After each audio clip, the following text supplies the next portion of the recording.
So we do this rich state, poor states. I just thought I'd show you this because this shows you which states get it right and which states get it wrong. And you can see that Utah, I don't know if there's anybody from Utah, but Utah has done it.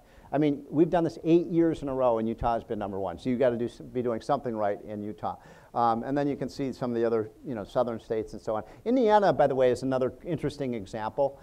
Indiana, when we started this 8 years ago, Indiana was ranked 28th, and now they're 6th. And what this is telling you is that leadership really, really does matter, right? Think about who's been in charge, who's run the state of Indiana in terms of the governor's office for the last 15 years. You had Mitch Daniels, who was one of the great innovators, and now you have Mike Pence, two great, strong conservatives who put in place free market ideas, and you can see what's happened. They've moved all the way to #6.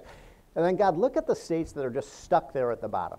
Illinois, Minnesota, California, Connecticut, New Jersey, New York. I mean, these are states where the politicians just don't have their tray tables in the upright and locked positions. They just don't understand any of this stuff, and they keep doing the same thing wrong. How many Texans here?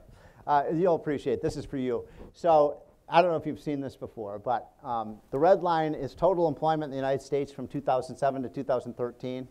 The blue line is employment in Texas.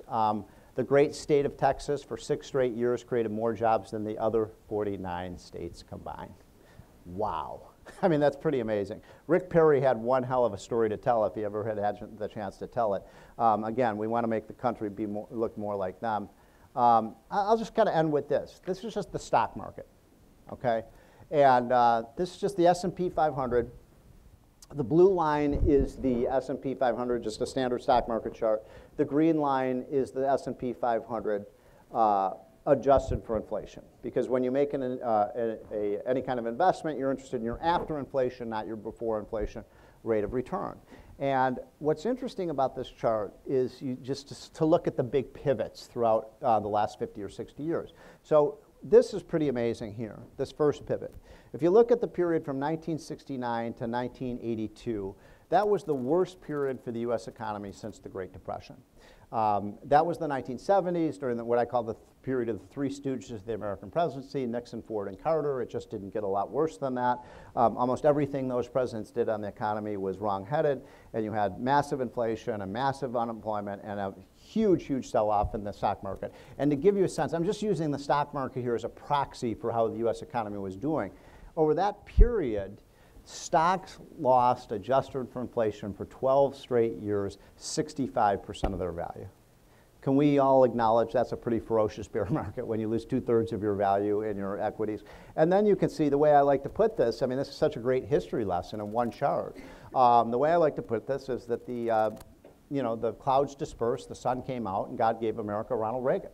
And look at the boom. What you're looking at there on that blue chart, that upward ascent, that is the greatest period of prosperity in the history of civilization. No country ever lived through anything like what happened in the 1980s and 1990s in the United States through about 2004.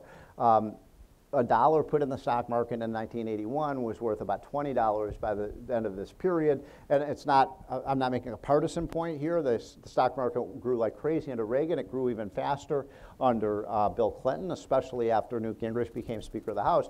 But what this is showing you is when you put in place the basic building blocks of a strong economy, free trade, low tax rates, fighting inflation, keeping your money supply under control, and deregulating, you can get a great, great boom. And then what you see over the last 15 years is this is the reason, again, why Americans are so cranky. It's been a 15-year flat line, and not just in terms of stocks, but it's also been a 15-year flat line in terms of income. So for the average middle-class family, today, they don't have a higher wage and salary than they did 15 years ago.